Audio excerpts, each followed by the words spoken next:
Allahumma salli wa sallim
ala ngaji banyak. Nabi Isa itu kalau orangnya ceria sekali. Pernah ditegur sama Nabi Yahya. Mali aroka dohikan ka'annaka amin tamin makrillah. Saya melihat kamu kok selalu senyum ceria, seakan-akan tidak ada adabnya Allah. Terus Nabi Isa balas ke Yahya, Mali aroka abisan ka'annaka ayistamin rahmatillah. Kamu kok merengut terus, koyok ning donya ora ana rahmat. Jadi kamu milih mana? Senyum terus apa merengut terus? Partainya hanya dua, Nabi Yahya sama Nabi Isa. Jadi khazanah itu banyak. Untuk melawan penyakit itu ketakutan itu bahaya, karena bisa mengganggu imunitas tubuh. Orang harus percaya diri, harus pede. Meskipun harus hati-hati, tapi harus tetap pede. Dengan demikian imunitas tubuh kita terjaga. Jadi ya sudah seperti itu. Semua orang punya cara untuk menjaga diri masing-masing. Kemudian tentang Pak Ahmad Siddiq, saya tahu banyak karena dulu saya masih ingat. Ini sekaligus ijazah pada cucu-cucunya. Kalau sama anaknya tidak berani saya. Sama cucu-cucunya. Saya masih ingat Mbah Ahmad Siddiq itu sangat loyal sama yang namanya negara. Kita tahu beliau adalah termasuk orang yang bintang ketika Muktamar Situbondo, ketika NU pertama kali nerima asas tunggal, yaitu Pancasila. Kayak apa ulama-ulama kita, ya mulai Mbah Ahmad Siddiq, Mbah Ali Maksum, Gus Dur, Mbah As'ad, semuanya lah, termasuk Mbah Mun, semuanya loyal sama negara, sehingga NU menerima asas tunggal. Itu saya masih ingat karena Bapak dulu perwakilan dari NU cabang Lasem. Beliau pernah ngundang Mbah Ahmad Siddiq di sini, zaman itu zaman Pak Dzufar, ikut ngundang ke sini, bapak saya. Itu saya menangi beliau ngisi pengajian di hallnya buyut saya, Mbah Umar bin Arabi. Jadi saya ini zuriyahnya Mbah Umar bin Arabi, sama dengan keluarganya Ki Hamid Pasuruan. Itu beliau cerita bahwa kemenangan Islam itu tidak harus kita yang menang kangelan. Kadang Allah bikin orang lain yang kangelan, kita yang ikut menang. Jadi dulu kata beliau, banyak ulama ketika kita diserang Jepang, saya masih ingat, saya karena pas itu ikut ke Lasem, karena saya santri sarang, Mbah Mun ngisi di Lasem, saya ikut di Lasem karena saya masih keluarga. Itu ulama-ulama itu mimpi dibacakan ayat ghulibatir rum fi adnal ardi wa hum mim ba'di ghalabihim sayaghlibun fi bid'i sinin lillahil amru min qablu wa min ba'du wa yawma idzi yafrahul mu'minun. Itu dulu itu ada pertarungan besar antara kerajaan Romawi dan kerajaan Persia. Kita tahu Romawi itu Nasrani. Saya ulang lagi, Nasrani. Nasrani itu percaya adanya Allah, adanya Tuhan, dan percaya adanya kitab samawi. Sementara musuhnya itu Persia. orang yang tidak bertuhan, tidak berdasar kitab samawi. Ketika Persia mengalahkan Romawi itu orang Islam ikut susah, karena terus dibully sama orang-orang kafir Mekah. Orang kafir Mekah adalah orang yang tidak punya kitab samawi. Katanya orang kafir Mekah, iku lho balamu. Jute duwe kitab, jarene di hubungan mbek langit, nyatane perang keok. Paling kon ya padha. Jadi ada analogi bahwa kalahnya orang Nasrani itu dianggap simbol kekalahan orang yang bertautan atau berhubungan dengan langit. Akhirnya orang Islam susah. Saking susahnya orang Islam sampai Abu Bakar itu tanya, ya Rasulullah, lalu orang Romawi menang itu kapan? Terus ada surat turun, fi bid isinin, ya kira-kira 3. Abu Bakar pas itu belum alim-alim amat, jadi ngartikan 3 itu ya 3 betul, sehingga beliau masyhur itu, cara Jawa totoan itu kimar. Pokoknya nanti Romawi pasti menang 3 tahun lagi. Akhirnya ketika datang itu taruhannya dengan 10 onta. Datang ke Rasulullah, Nabi menjelaskan, lunda bid'u itu mabena salas ilatis itu 3-9. Kamu jangan bilang 3. Ya sudah, taruhannya ditambah. Taruhannya ditambah sampai 100 onta. Tapi pembuktiannya enggak 3 tahun tapi nunggu 9 tahun. Sampean jangan tanya, berarti dulu pernah taruhan halal. Zaman sebelum ngaji saya sampean sudah sering taruhan, jadi jangan nyalahkan saya. Nanti itu ada ilmunya, namanya nasah apa? Mansukh. Dan taruhannya Abu Bakar tidak kayak sampean. Taruhan yang sangat-sangat demi Islam, bukan demi hadun nafsi. Betul. Ketika tahun ke-7 orang Islam itu menang. Gila ya, tahun 9 itu umat Islam menang. Menangnya umat Islam mengalahkan musyrik Mekah itu di Badar. Romawi mengalahkan apa? Persia. Gara-gara Romawi mengalahkan Persia itu cara berpikir orang itu rubah. Ternyata langit itu ada, kekuatan langit itu ada. Sehingga meskipun akhirnya orang Kristen bilang ada Trinitas, terus mereka keliru dalam mengartikan Isa, tapi ada sekian nabi yang mereka sebut dan mereka hormati. Ada sekian kesamaan.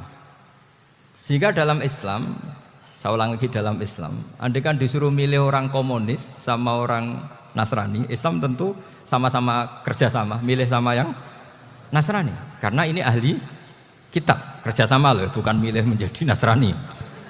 Nanti kalian salah paham, senangannya terus bully, itu semangatnya pasti hasad. Nah, terus lalu relevansinya dengan Indonesia gimana? Wa yauma idzi yafrahul mu'minun, ketika orang Romawi yang punya kitab samawi mengalahkan Persia yang tidak punya kitab samawi, itu orang Islam ikut bunga, ikut gembira.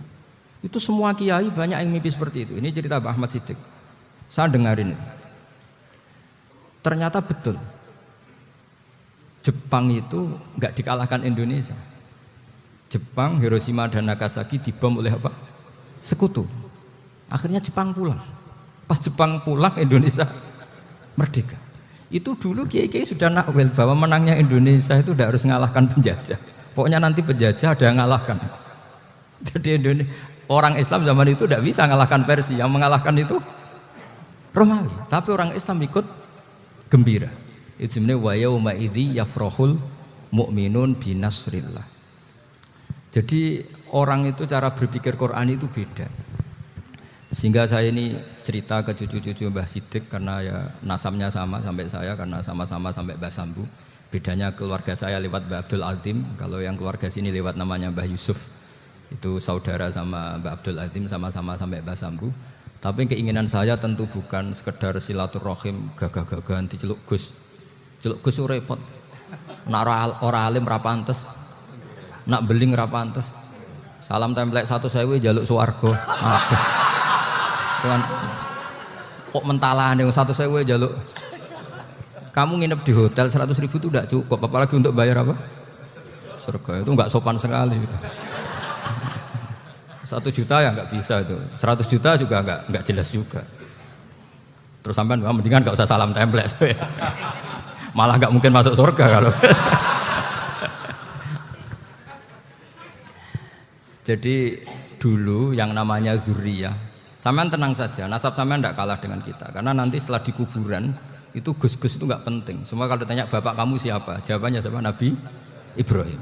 Sudah parmin parlan hilang semua, sudah aman pokoknya nanti. Karena kalau nanti ditanya malaikat bapak kamu siapa, jawabnya Nabi siapa? Ibrahim. Makanya saya itu pemuja Allah yang serius. Sampean ya pemuja Allah, tapi kan kadang kurang alim. Saya ini pemuja Allah serius. Saya itu kalau ngaji, ya ngaji biasa belajar, itu sering nangis seneng.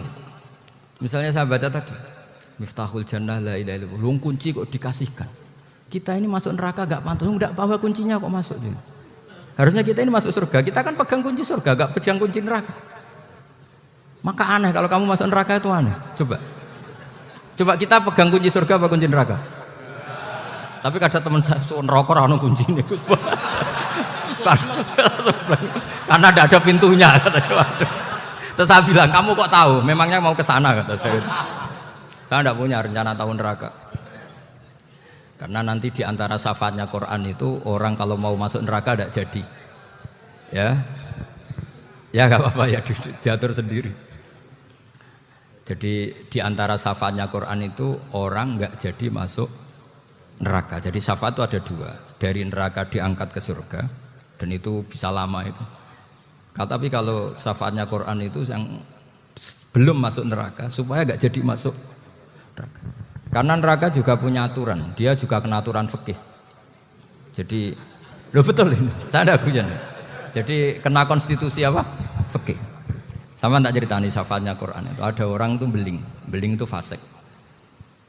Itu dihafal surat Tabarok. Hafal betul. Tabarakalladzi biyadihil mulku wa huwa ala kulli syai'in qadir alladzi khalaqal mauta wal hayata. Pertanyaannya gini, boleh enggak orang menginjek surat Baqarah? Boleh enggak? Enggak. Padahal orang hafal Quran itu artinya ayat itu ada di hatinya. Fa inna wa ta'ala la yu'adzibu qalban wa al-Qur'ana. Allah tidak akan menyiksa hati yang menyimpan Quran, yang jadi flash disknya Quran, yang jadi rekaman Quran. Singkat cerita orang ini hafal. Pas ketemu Mungkar Nakir prosedur kan, ini orang fasik mau diantemin sama Mungkar Nakir. Prosedur ya, dia kan prosedur standar. Si surat Tabarok akhirnya menjelma jadi seseorang yang gagah berani. Kamu nggak boleh nyiksa orang ini. Saya ini kalamullah. Kalau kamu nyiksa dia berarti nyiksa saya. Kamu berani sama kalamullah. Wah ya tidak berani jadi Mungkar Nakir. Tapi orang itu nakal, harus saya gebukin. Tapi kata Quran tadi, tapi saya di situ pasti kena saya. Oh debat, nggak ada lajnahnya ini nggak ikut. Kalau Gus Firjon ikut jadi lajnah. Kalau jadi lajnah pasti kroninan. Kalau santrinya dimenangkan nanti. Akhirnya debat. Ya sudah kita ketemu Allah. Akhirnya Mungkar Nakir sama Quran tadi surat Tabarok datang sowan sama Allah. Terus kata Allah, memangnya kenapa Mungkar Nakir? Saya harus nyiksa dia karena dia fasik ya Allah. Memangnya kenapa surat Tabarok? Saya ada di situ. Menurut aturan, orang tuh nggak boleh injak-injak Quran. Kalau dia nutuk saya, nutuk Quran, itu harus dikasih tahu fikihnya Mungkar Nakir. Akhirnya Allah ngendikan gini ke surat Tabarok, ya sudah terserah kamu. Kalau terserah kula Gusti, Mungkar Nakir nggak boleh nyentuh orang ini. Ya sudah selamat. Sehingga terus itu sama baca di termasuk mujizatnya surat Tabarok di tafsir Ibnu Katsir banyak. Karena tadi logikanya malaikat itu juga kena aturan fikih. Sehingga banyak ulama termasuk Said Muhammad ngendikan pertanyaan Mungkar Nakir itu tidak semua orang kena. Kalau semua orang kena nanti kalau tanya Nabi Muhammad, waman nabiyuka? Kacau kan jawabnya. Nabi kamu siapa? Lu saya ini nabi. Ya kan? Lah nanti kalau pas ketemu Nabi Ibrahim, waman abuka? Jadi repot kan? Makanya ada kiai yang guyon kalau ditanya marab buka, saya ini guru tauhid sembrono. Saya ini ngajar Ummul Baroin, kamu tanya marab buka. Masyhur itu keramatnya Imam Malik itu. Ada Ashabu Malik, rajulun min ashabi Malik. Beliau ditanya Mungkar Nakir marab buka manabi buka. Imam Malik datang, ini seumur-umurnya itu ngajar tauhid. Kok kamu bedai itu enggak sopan kamu. Dan kita berharap barokah sampean ngaji nanti itu. Yes. Malaikat itu anak sungkane gitu. Jadi itu ada. Dan saya meskipun guyon itu serius. Bedanya orang alim sama ndak itu di situ. Kalau orang alim itu guyon itu masih bener, masih serius. Coba saya bacakan ayatnya. Ala inna auliya Allahi la khaufun alaihim wa lahum yahzanun. Terus lahumul busyra fil hayatid dunya fil akhirah. Artinya kalau mungkar nangkir dengan penampilan garang gitu, berarti ada ketakutan apa enggak? Ada. Padahal ciri utama walinya Allah tidak ada ketakutan.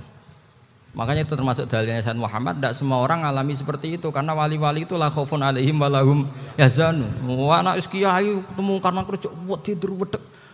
Iku dreseke ora kok pertanyaan tok nak konan santri piye. Lho isen wis kiai dihanjuti mungkar nakir. Malu gak kira-kira? Mesti plengakane konan santri piye. Nak jawabannya gampang karena pernah ngajar tauhid. Makanya Sayyidina Ali ini cerita ini ada di kitab Nurul Dholam, sama di kitab Nurul Dholam karangannya Syekh Nawawi Banten. Itu Sayyidina Ali itu ya, andekan orang biasa mungkin ya agak-agak hasut, tapi ini wali gak boleh kamu katakan hasut. Dia itu mangkal sama Umar. Orang kok setiap orang pernah dibentak. Apa dia berani bentak mungkar nakir? Penasaran dia. Bagaimana kerengnya Umar itu berlanjut enggak gitu kira-kira. Akhirnya minta, ya Allah saya minta kasyaf. Ya karena yang minta Sayyidina Ali karena mau wajah dituruti sama kasyaf.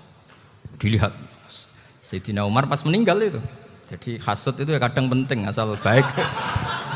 Loh betul bahasa Kanjeng Nabi kadang la hasada illa fisnaten. Itu Nabi membahasakan ya hasad. Gus Verson saja yang nafsirkan ghobtoh itu kan gaya-gayanan sebagai ulama. Aslinya Nabi ngendikannya itu la hasada illa fisnaten. Ulama yang ganti itu namanya ghobtoh. Wong Nabi sendiri nyebut hasad kok kamu tafsiri ghobtoh. Ya hasad ya hasad. Udah enggak usah ditakwil-takwil pokoknya gitu. Kalau sama nggak percaya nggak apa-apa. Kok gitu aja kok repot. Karena sama nggak percaya kemungkinannya dua. Satu nggak ngerti. Dua sama-sama alim kan dari awal kalau sama-sama alim kan laisali alimin ayuqallida aliman akhor. Kita nggak perlu saling mengikuti. Ngapain hasud? Biasa aja. Akhirnya Sayyidina Ali kasih. Pas Umar bangun, setelah mati kan bangun, setelah meninggal bangun. Mungkar nakir datang dengan perang yang sangat garang. Itu digambarkan Sayyidina Ali matanya itu kal kidril ghali. Kayak apa? Kendil yang apa? Mengangan. Wah, seru. Sayyidina Ali senang, paling takut ini Umar. Senangnya bukan main. Wah, ini mesti takut Umar. Biasa. Ternyata enggak, Umar malah bangkit. Woi, mungkar nakir. Kamu tahu menghadapi siapa?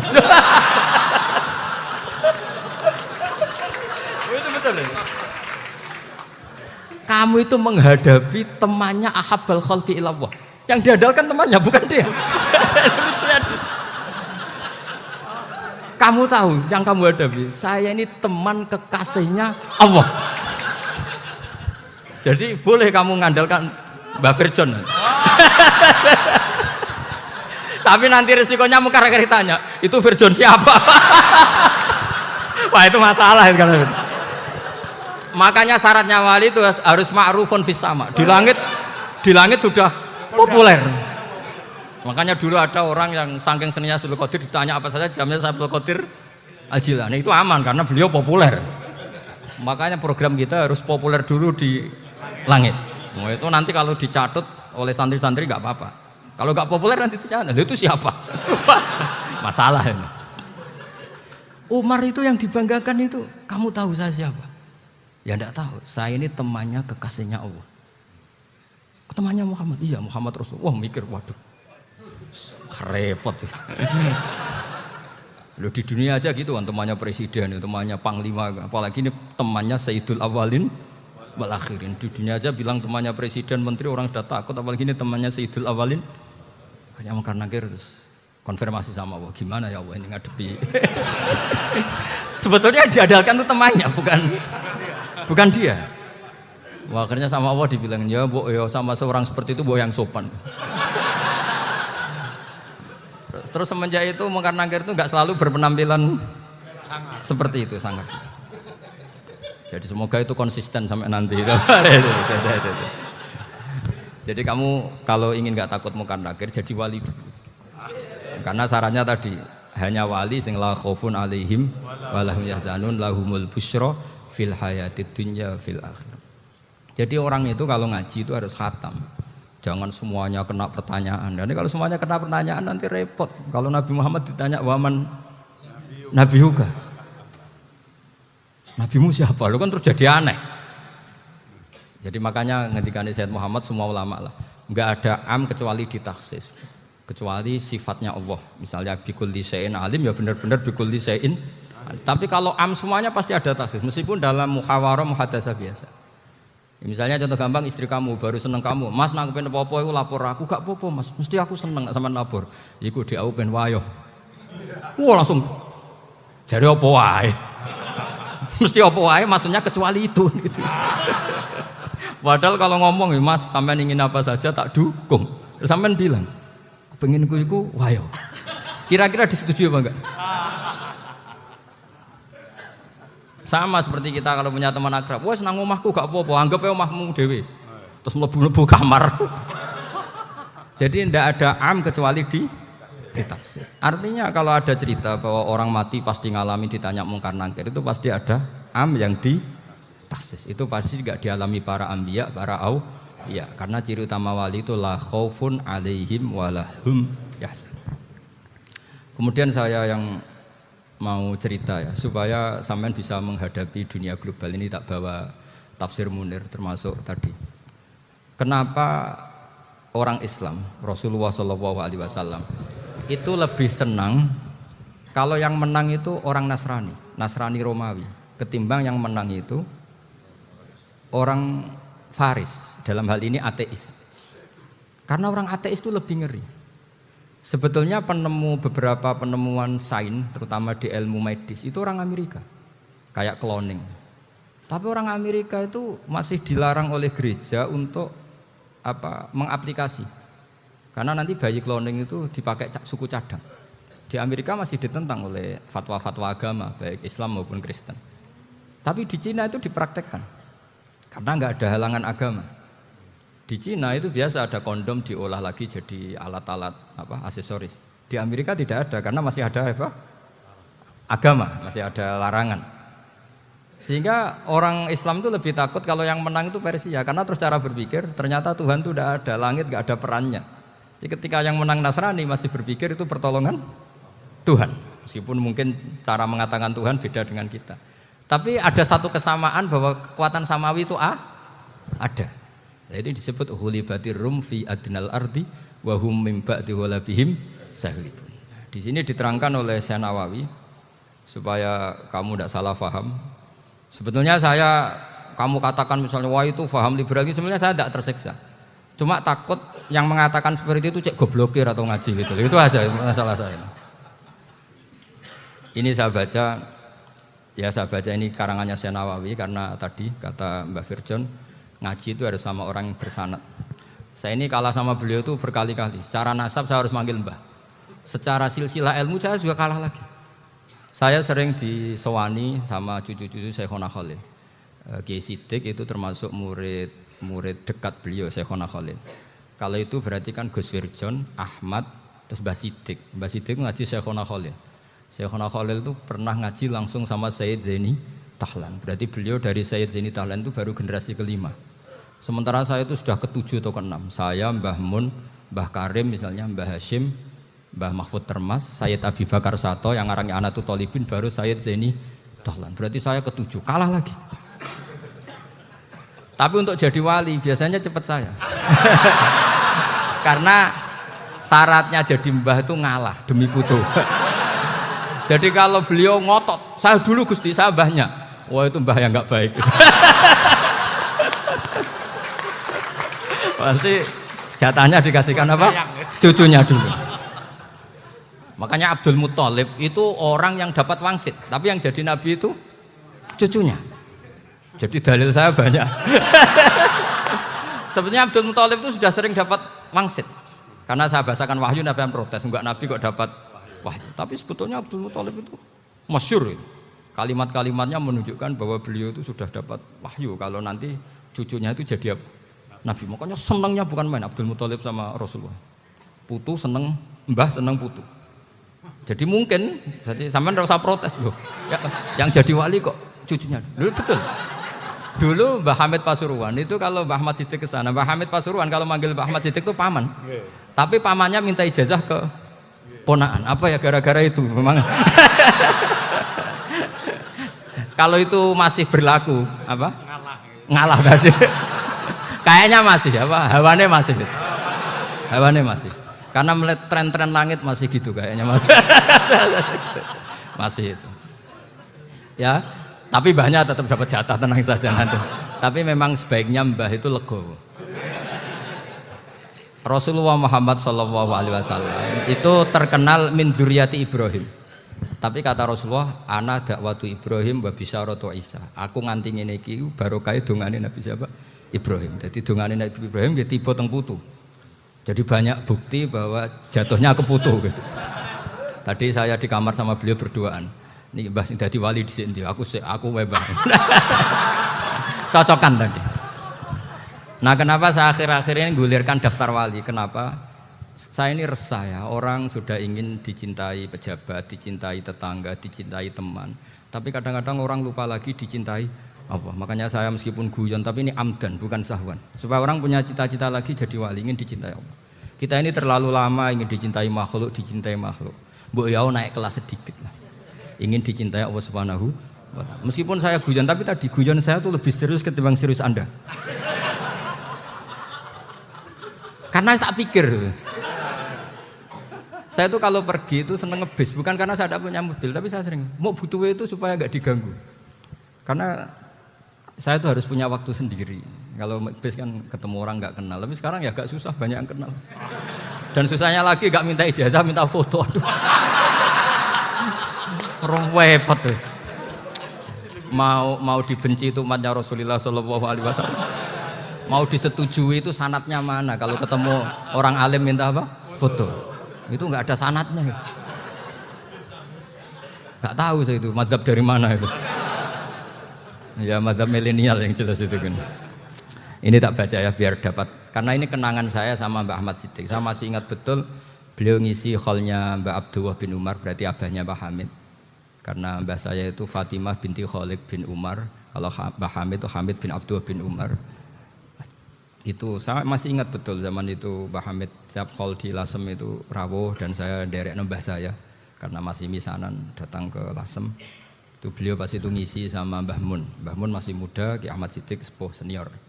Itu beliau cerita bahwa dulu ketika Indonesia dijajah Jepang itu para kiai mimpi dibacakan ayat Khulibatir Rum fi adnal ardi wa hum mim ba'di walabihim. Terus ada kiai yang tanya, takwilannya gimana? Ya nanti Jepang pulang bukan karena kita yang mengalahkan, tapi Jepang ada yang mengalahkan sendiri, meskipun tidak kita. Kayak dulu Faris tidak dikalahkan Islam, tapi dikalahkan Romawi, tapi yang senang umat Islam. Wa yauma idzi yafrahul mu'min. Itu luar biasa ulama-ulama kita. Delalah kejadiannya Indonesia seperti itu.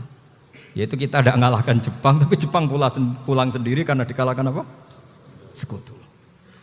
Ya ini saya baca. Ini tidak usah dicek bacanya benar apa enggak, sudah aman apa? Aman. Karena kalau saya salah itu ya sengaja. Artinya ya sengaja, ya biasa maksudnya. Saya kemarin ngisi di Pondok Peloso, di Pondok Al Munawir Jogja. Salah itu ada dua, ada salah yang memang benar-benar salah. Itu enggak apa-apa, bisa dimakfu. Karena mesti sangke wong goblok salah yang terus itu. Ada salah bawaan ilmu, itu repot tuh dadan ini. Karena misalnya kita yang biasa belajar qiraah safah wayah sibuhu, mesti diulang lagi wayah sabuhu. Karena qiraahnya Imam Asim itu hasibah yah sabu bi fathis sin. Sementara kita kalau ngaji kitab kulino yahsibu. Sehingga kita yang biasa belajar safah itu kalau baca kitab itu kayak orang bingung. Kadang-kadang yang ngaji juga bingung. Gus Pak mau cok bulan pelin. Ya tepat-tepatan. Ada yang mengatakan Gus Pak bingung. Ada yang mengatakan Gus Ba alim alamah, ya tepat-tepatan nasib tadi. Karena memang ya sab'ah memang seperti itu. Misalnya kufuan itu Imam Asim baca kufuan. Tapi beliau punya murid namanya Syu'bah, itu kalau baca kuf'an. Makanya kita itu, ini kan khataman Quran ya, jadi saya menyinggung sedikit tentang qiraah sab'ah. Tadi beliau juga sudah tak kasih kitab saya Hifdzuna Lihadal Mushaf. Sama tak ajari latihan sab'ah, memang angel ya. Makanya yang nggak bisa itu wong pinter. Sudah tahu angel ya nggak usah diteruskan kan. Orang menghindari barang angel itu pinter apa goblok? Pinter. Berarti wong goblok pinter. Saya tuh makanya sama orang goblok tuh respect. Jadi orang alim tuh angel apa gampang? Angel. Menghindari barang angel pinter apa goblok? Loh, orang menghindari barang angel pinter apa goblok? Pinter. Berarti wong goblok pinter. Jadi saya sama orang-orang goblok itu respect. Sudah tahu jadi orang alim angel ya barang angel ya harus dihindari. Makanya saya ini insya Allah umatnya Nabi yang termasuk yang terbaik. Amin. Karena mencintai umatnya Nabi termasuk yang goblok. Wah, itu udah gampang itu. Ya, karena tadi udah tahu ya. Seperti itu loh orang naik panjat pinang. Itu yang naik karena ingin hadiah. Yang nonton sudah tahu, wah licin kok dinaikin mau keplodok ya. Tapi orang sepakat yang nonton juga pinter karena sudah tahu ribet kok. Tuku yang pasar kena lah apa mana. Sama juga gitu. Ngalim tafsir angel, ngalim fikih angel. Tak karek ngaji ngerekam kan gampang. Itu pinter apa goblok? Pinter. Iya. Makanya kula niku mbok burohno ngono tok. Saya tadi dinasihati Mbak Virjon, muga-muga hati saya selamat. Saya itu meskipun kata orang banyak, muhibbin saya banyak, tapi saya insya Allah tidak riak. Saya itu pakai kitab namanya Tasbidul Fuad, itu karangannya Said Abdul Al-Haddad. Ketika beliau punya muhibbin banyak ditanya, bagaimana ya Habib Anda menjaga hati Anda? Jamnya Said Abdul Al-Haddad itu unik. Innama azzamu Allah. Mereka itu sebenarnya menghormati Allah. Cuma butuh sarana, dan itu saya.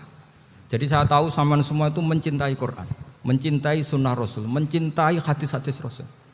Cuma sampean kan karena nggak paham, terus manfaatkan saya. Jadi sebenarnya saya ini korban, korban. Jadi saya mau riak gimana? Korban kok mau bangganya di mana tuh? Coba sampean misalnya ngaji tafsir, belajar sendiri kan susah, terkibnya susah, maknanya susah, bahkan beli kitabnya kadang nggak kuat. Loh, untuk jadi alim tafsir itu kan harus beli kitab. Loh, saya sering belajar kitab itu jutaan. Tafsir Tobari, saya pernah beli kitab Fakhrur Razi itu berapa coba? 27 jilid. Karangannya Fakhrur, belum karangannya ulama modern, Imam Sya'rawi. Itu berapa jilid? Itu jutaan. Saya kemarin juga dihadiahi kitab Pak Quraish Shihab namanya Faidul Bari fi Syarhil Bukhari. Pak Quraish Shihab yang terkenal. Dia sering diskusi sama saya. Saya ngasih hadiah beliau ngasih hadiah saya. Wah itu harganya nggak kuat. Dadak kuat kadang di Indonesia nggak ada coba. Dan sama orang hebat menghindari kesulitan itu. Nah, kesulitan itu, sebab ngaji ikut, kalau nggak paham dirukok rekamannya sudah gitu. Pinter mana sampean sama saya? Pinter sampean kan? Bikin sosis susah, beli aja kok repot kan? Nah, makanya nggak boleh orang bilang, wah aku goblok reso tafsir, aku wong pinter. Makanya nanti kalau saya ketemu Nabi tidak termasuk orang yang mentahkir orang Islam. Kafa bil mari isman ayah kira akhahul muslim. Jadi cukup orang itu dosa kalau menyepelekan orang Islam, termasuk darani sampean goblok itu dosa. Caranya enggak darani goblok ya tadi di logika tadi. Alim itu angel. Ngendari angel itu pinter. Berarti wong bodoh pinter ya sudah gitu. Tapi tetap bodoh. Tapi ini satu cara untuk saya respect gitu. Coba orang yang ngaji tafsir saya banyak, mungkin ribuan. Itu sebetulnya mencintai Quran. Karena Quran adalah kitab suci yang panduannya umat Islam. Sangat mencintai Quran. Terus kemudian mereka nggak paham. Terus mencari orang yang memahamkan. Burohno lah cara Jawane ini. Terus keren saya itu di mana coba? Lah terus mereka kurang ajarnya gini, kalau paham itu ya alhamdulillah paham. Wah nak ngaji Gus Bae ngono tok. Tapi nek ora paham, ora nyalano akal ya. Mari Gus Bae nerangno cepet mulane gak paham. Ora kok nyalano teke sing lelet. Oh itu kan Masya Allah, naudzubillah tenan. Sebetulnya tingkat kurang ajarnya tinggi Gus sebenarnya. Jadi kalau nggak paham itu kadang nggak nyalahno uteke. Kayak mau misalnya, mau mari mikir aja jelas. Padahal misalnya jelas orang mesti paham bodoh. Paham ya? Jadi kata Said Abdul Haddad, innama azzamu Allah. Sebenarnya mereka itu sangat menghormati Allah. Makanya kita nggak perlu mengatakan wasilah itu kafir, nggak akan. Karena orang tawasul sama Rasulullah itu ingin dapat ridhonya Allah lewat orang yang dicintai Allah. Kita mencintai wali sebenarnya, wah itu kekasih Allah. Kita mencintai itu karena mencintai Allah. Sama seperti gini, Kamu mencintai kangkung apa enggak? Sebenarnya sama sekali enggak. Tapi kamu ingin sehat, ada asupan gizi. Kamu ingin tubuh kamu sehat, butuh asupan gizi. Kemudian kamu makan kangkung. Apa terus kamu cinta kangkung? Kan enggak. Cinta kesehatan kamu sama. Orang yang mencintai saya sebenarnya ingin kepuasan rohani. Saya kan termasuk kiai yang torekonya gampang. Ini swarga kan akhirnya penggemarnya banyak. Coba kalau kamu neraka. Wah, jadi sebetulnya Anda mencintai kepuasan Anda sendiri. Nah, saya ini korban. Makanya untuk masuk surga cepat saya, korban itu cepat. Da'watul mazlum la turaddu kan gitu. Laisa bainahu wa bainallah hijab. Jadi saya kalau donga langsung seret langit. Karena mazlum. Saya sinau tafsir, coba sampean bayangkan ada tafsir itu sudah 27 jilid. Sekarang Fakhrul Razi itu bulatnya bukan main. Karena dia ahli filsafat. Bulatnya Masya Allah. Sudah gitu sinau Jalalain kadang dikomen oleh Sawi. Sudah kita percaya Jalalain boleh dibuli Sawi. Percaya Sawi dikandani, oh iku Maliki Rasafi. Oh, ribet. Sudah gitu sinau Qurtubi, sinau tafsir Tobari itu susahnya. Belinya susah, belajarnya susah. Padahal saya punya keluarga, punya istri, punya anak. Bayangkan kalau istri saya rewel kayak istri sampean. Wah itu, tapi alhamdulillah enggak. Sama sekali enggak. Allah sudah milihkan, wah ini bahaya kalau punya istri rewel. Imam Sibawai itu kitabnya banyak, tapi yang terbukukan hanya kitab Sibawai. Karena beliau kalau sudah belajar lupa istri. Hanya pas beliau di pasar, kitabnya dibakar semua sama istrinya. Karena dianggap saingannya. Ternyata yang dicerai tidak kitabnya, malah istrinya. Itu Imam siapa? Sibawai. Tapi alhamdulillah kitab saya enggak terbakar, aman. Saya teruskan ya. Jadi untuk menjaga riya dilatih innama azzamu Allah. Sebenarnya mereka itu menghormati Allah. Sehingga wasail-wasail itu sebenarnya enggak pernah jadi subjek, pelaku utama enggak. Tetap Allah. Sebab itu kata Sayyid Muhammad, kamu kok mengatakan wasilah itu kafir itu gimana? Ketika innallaha qad ba'atsa lakum taluta malika. Talut itu ya manusia. PD-nya itu apa?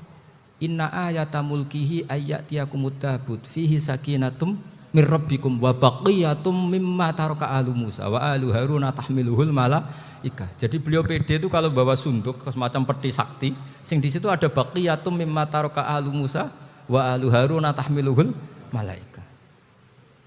Ya kayak semacam jimat. Tapi saya bukan mensyariatkan jimat enggak, karena nanti banyak penjual yang pembohong juga gitu loh.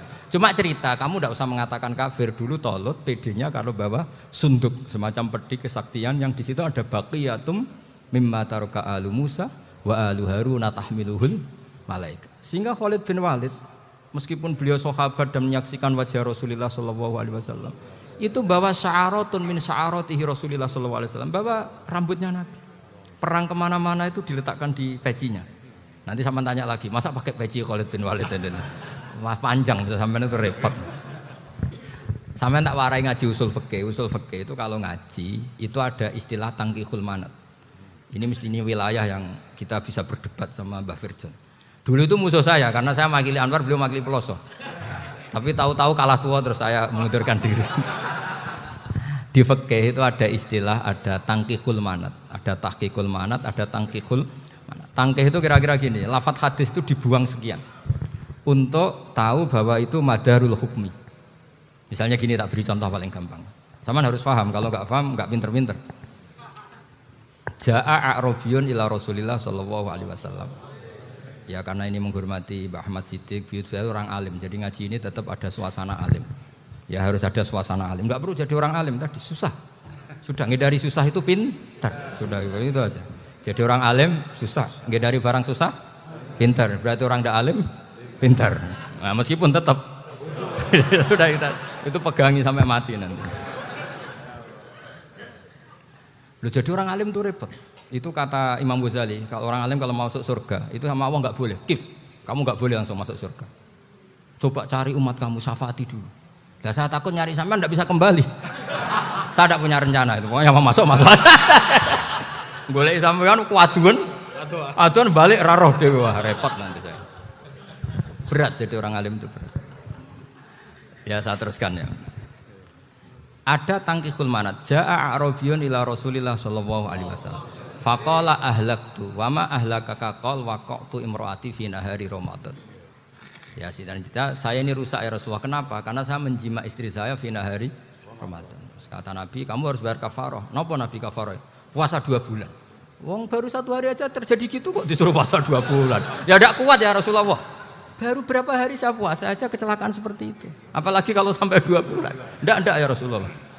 Ya sudah kalau gitu kamu pertama ngasih makan apa? Itku rokobah kan pertama merdekakan budak. Tapi kan sekarang nggak ada budak makanya terus sekarang langsung puasa. Wah ini nggak bisa semua. Ya sudah ngasih makan orang 60. Kasihkan siapa ya Rasul? Ya orang fakir. Saya ini paling fakir. Di kampung saya ini orang paling fakir. Jadi mulai dulu orang fakir itu hubungan suami istri itu paling lancar mulai dulu. Makanya orang fakir itu anaknya banyak. Karena hiburannya hanya itu. Wong Ramadan aja. Coba mau ke ATM nggak punya uang, mau antri di bank nggak punya, mau apa coba? Itu mulai dulu. Ini sanatnya mutasil. Wah, akhirnya sudah sanksinya kan tadi ya itqu raqabah atau puasa 2 bulan berturut-turut atau ngasih makan 60 orang miskin. Lalu kata ahli usul fikih, kata A'rabi dibuang, nggak menjadi catatan hukum. Orang kota pun kalau melakukan itu juga kena sanksi yang sama. Imro'atau juga dibuang. Andai kan itu dilakukan untuk amatnya juga ketentuannya sama. Nah sekarang perdebatan antara Imam Syafi'i dan Imam Malik begini. Sekarang pertanyaan gini, jima istri itu hukumnya boleh apa haram? Boleh kan? Lalu kalau ada orang tanpa udzur kemudian makan siang-siang, cara Imam Malik hukumnya sama, harus kena sanksi yang sama. Karena sama-sama hadku hurmati Ramadan bi ghairi udzrin syar'iyyin. Sama-sama merusak hukum Ramadan tanpa udzur syar'i. Lu jima itu tidak zina. Kan hukumnya jaiz. Nah, sekarang makan hukumnya jaiz, harusnya juga kena ketentuan yang sama. Cara pikirannya Imam Malik. Nah, alhamdulillah Imam Syafi'i enggak setuju. Wah, cara setuju repot. Bahkan orang-orang Syafi'i sudah punya khilaf, kalau gitu minum dulu. Iya, biar enggak kena. Iya, biar iftarnya pakai minum. Setelah minum baru jima kan. Ini sudah menyiapkan khilafnya. Ini khas Syafi'i ini, bongsong rekayasa hukum. Nanti bisa belajar jauh cara ngakali hukum. Makanya guyonan yang masyhur Gus Dur itu gitu. Ada seorang kiai atau Gus lah, ya punya salah, namanya manusia kan punya salah, entah cangkruk entah apa, pokoknya punya salah. Ada wartawan yang ngiranya semua kiai itu orang suci, sehingga tanya sama Gus Dur, Gus itu ada kiai kok, ya pokoknya salah lah. Gitu. Tapi jangan bayangkan dosa besar, enggak, kecil-kecil aja. Itu gimana itu? Padahal kiai kan orang suci. Jawabnya Gus Dur lucu. Ya justru yang boleh salah itu para kiai. Kalau kamu nggak boleh. Loh kok bisa Gus? Karena mereka tahu caranya tobat. Repot. Kalau kamu nggak tahu caranya. Sama pelanggaran hukum itu ya harus pakar-pakar hukum. Ya. Itu yang tahu caranya rekayasa. Kalau kamu ya kena pasal kan ya. Jadi kamu jangan niru saya ini punya sekian cara untuk kembali. Nah, itu namanya khilaf. Makanya kata Sayyid Muhammad, kamu tidak usah anti khilaf. Karena Abu Hanifah itu membolehkan khilaf, kitabul khiyal. Yang penting kamu soleh dulu. Setelah soleh nanti Allah maklumi. Soleh dulu, syaratnya soleh dulu. Kalau tidak soleh jangan. Contohnya gini, ada orang mau puasa lemes sekali, mau makan. Gampang. Kalau langsung makan kan kayak hadku hormati Ramadan biwiri udrin sarian. Aku langsung mau jembera sowan Mbah Firjon. Sudah status saya apa? Musafir. Ya sudah, berangkat aja sampai Tuban makan. Nanti kalau nggak jadi ya nggak apa-apa sudah. Kan mulai pergi sudah musafir. Saya tidak tahu nanti malaikat tertarik gebuki nggak tahu. Tapi itu ada khilafnya. Asal soleh lah. Karena kata Sayyid Muhammad dan semua kitab mengatakan itu. Kalau sampean nggak tahu ya kebablasan. Nabi Ayub, yang nabi yang terkenal Gudiken itu siapa? Ayub ya. Nah, itu yang Israiliyatnya kan seru lah. Gudiken dikukur bek kreweng itu terlalu lah kalau itu. Untuk kreweng konti ning Arab ora ono kreweng itu sudah masalah itu. Singkat cerita, Nabi Ayub ketika diasingkan kaumnya itu kan nggak punya sumber makanan. Lah orang lelaki itu mulai dulu egois. Istrinya Nabi Ayub itu cantik sekali, udah cantik, rambutnya bagus. Makanya kamu nggak usah tanya kenapa istrinya Kiai banyak yang cantik. Ya, warasatul anbiya, nggak boleh mungkin. Kalau nggak cantik ya warasatul anbiya dari segi balak. Istrinya Nabi itu semuanya cantik. Nggak usah tanya sebabnya apa, pokoknya gitu, semuanya cantik.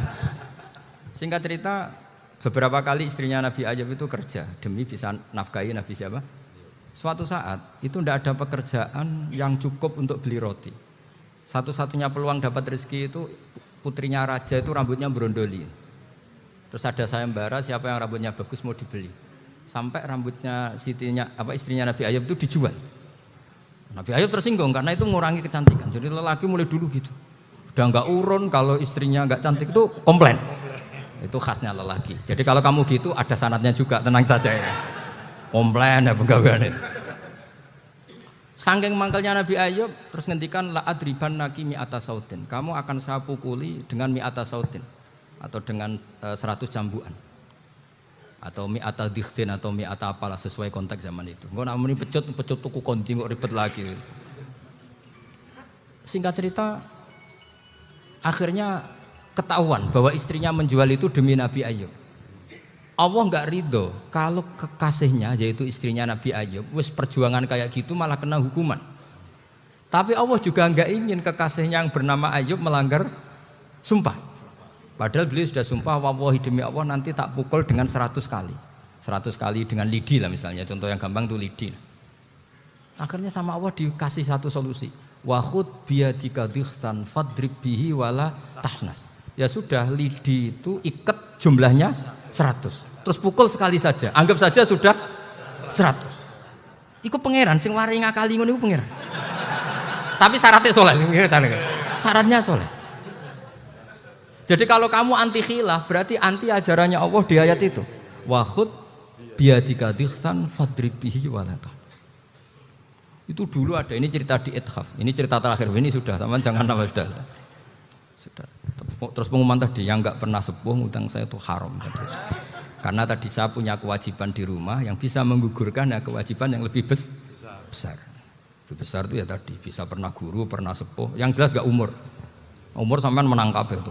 Tua-tua ini serepot itu. Ada raja itu ganteng kaya, senengannya nikah perawan cantik. Itu semua kampung mesti kenal. Mungkin digilir atau gimana pokoknya. Suatu saat ada pemuda suka sama perempuan yang di kampungnya, cantik sekali. Kemudian pemuda ini ternyata pekerja di kerajaan itu. Tiap hari ditanya, wah itu yang di kamu yang cantik siapa? Mau saya nikahin gini. Wah bahaya ini saingannya raja. Jadi yang dibidik pemuda tadi itu saingannya. Si raja ini orang yang namanya raja kan gengsinya tinggi. Kaifatang kihuha wa qad ra'aitu qad qabbalaha rajulun. Kok mbok nikah piye? Saya tuh pernah melihat dicium lelaki. Wah, gak mau.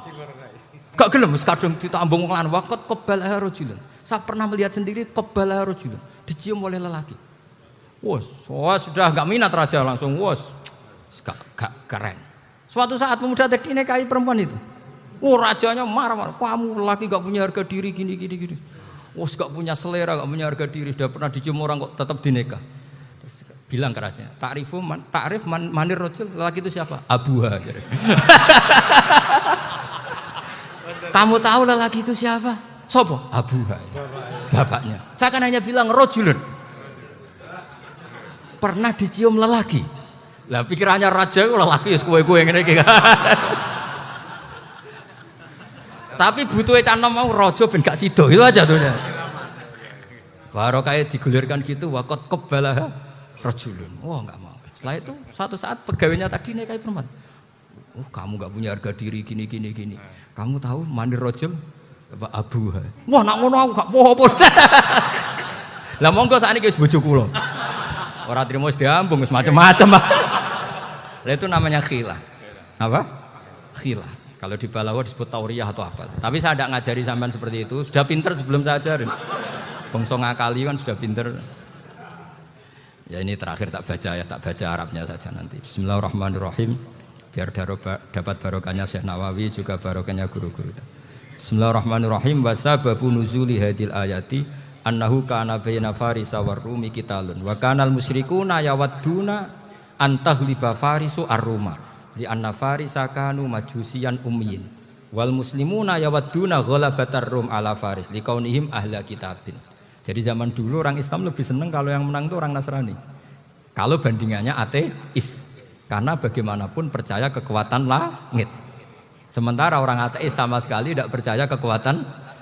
Apapun bedanya kita dengan Nasrani itu ada kesamaan, yaitu percaya adanya kekuatan langit. Sehingga ketika orang Romawi kalah itu orang Islam ikut susah. Paham ya? Makanya ini tak baca biar sampean enggak macam-macam pikirannya. Fab'atha Kisra saat terusnya, ya pokoknya seperti itu.